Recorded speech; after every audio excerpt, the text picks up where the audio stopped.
அதிமுகவின் கொடி மற்றும் சின்னத்தை பன்னீர்செல்வம் அவர்கள் பயன்படுத்துவதற்கு உரிமை உள்ளது என்று தேர்தல் ஆணையம் மீண்டும் ஒரு அறிவிப்பு ஒன்றை வெளியிட்டிருக்கிறது.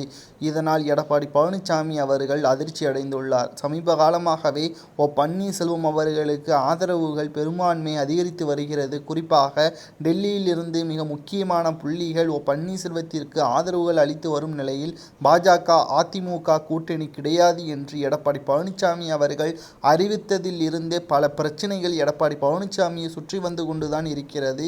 குறிப்பாக எடப்பாடி பழனிசாமி அவர்கள் அதிமுகவின் கொடி மற்றும் சின்னத்தை எடப்பாடி பழனிசாமி அவர்கள் பயன்படுத்தக்கூடாது என்ற நீதிமன்றத்தில் வழக்கு ஒன்றை தொடர்ந்திருந்த நிலையில் தற்பொழுது இந்த வழக்கின் இறுதி முடிவானது பன்னீர்செல்வம் அவர்கள் அதிமுகவின் கொடி மற்றும் சின்னத்தை பயன்படுத்தலாம், அவர் மேல்முறையீடு செய்யப்பட்டிருக்கும் நிலையில் கட்சியிலிருந்து அவர் நீக்கப்பட்டால் மட்டும் அந்த தீர்ப்பு செல்லும் என்றும் உயர்நீதிமன்றம் தீர்ப்பளித்துள்ளது. இதனால் அதிர்ச்சியடைந்த எடப்பாடி பழனிசாமி அவர்கள் என்ன செய்வதென்று தெரியாமல் தற்பொழுது மாவட்ட செயலாளர்கள் கூட்டத்தை கூட்ட உள்ளதாகவும் தற்பொழுது தகவல்கள் வெளியாகி இருக்கிறது.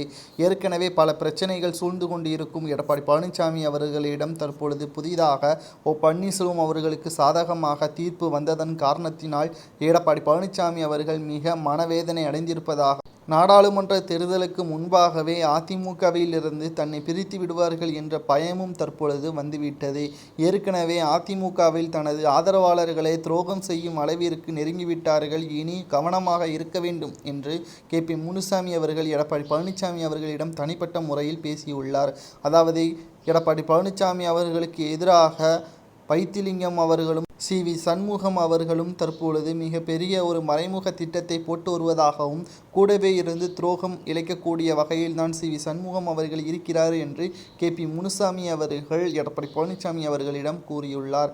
ஆனால் இதை முதலில் நம்பாத எடப்பாடி பழனிசாமி அவர்கள் தற்பொழுது நம்பும் விதமாக சி.வி. சண்முகம் அவர்களின் செயல்பாடுகள் இருப்பதால் என்ன செய்வதென்று தெரியாமல் தற்பொழுது பன்னீர்செல்வம் அவர்கள் ஆதரவாளர்கள் பெருகிக் கொண்டே செல்கிறது. எடப்பாடி பழனிசாமி அவர்கள் அதிர்ச்சியடைந்து இருப்பதும் தற்பொழுது கொடி மற்றும் சின்னத்தை பயன்படுத்தலாம் என்ற தீர்ப்பால் தற்பொழுது தலைவலியில் இருப்பதாக தகவல்கள் வெளியாகி இருக்கிறது.